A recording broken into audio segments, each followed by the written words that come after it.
protest of your government last year, the finance bill. Your government opened fire on them, killed them, forcibly abducted and disappeared them.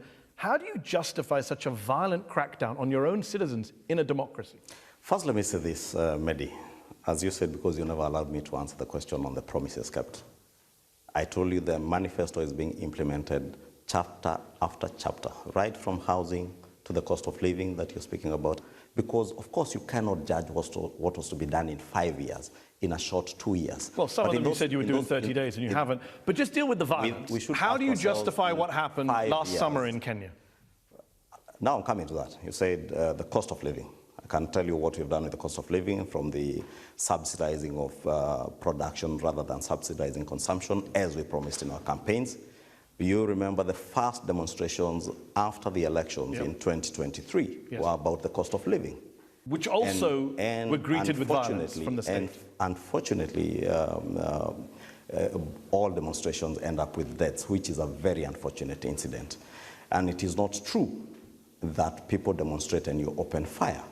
It is just the nature of what happens with our demonstrations, that they turn violent, and the police have to intervene. And let me say that at this point, it's not just unfortunate. We all regret the loss of life during the 2022 demonstrations and even the demonstrations of June last year.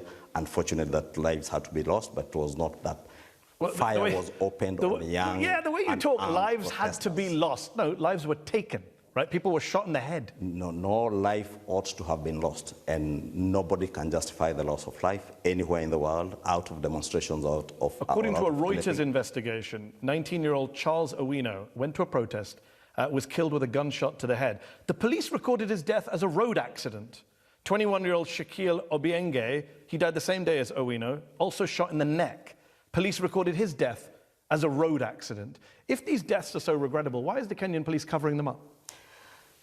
Fortunately, Mehdi, we have a very robust constitution in the country, the best constitution in sub-Saharan Africa.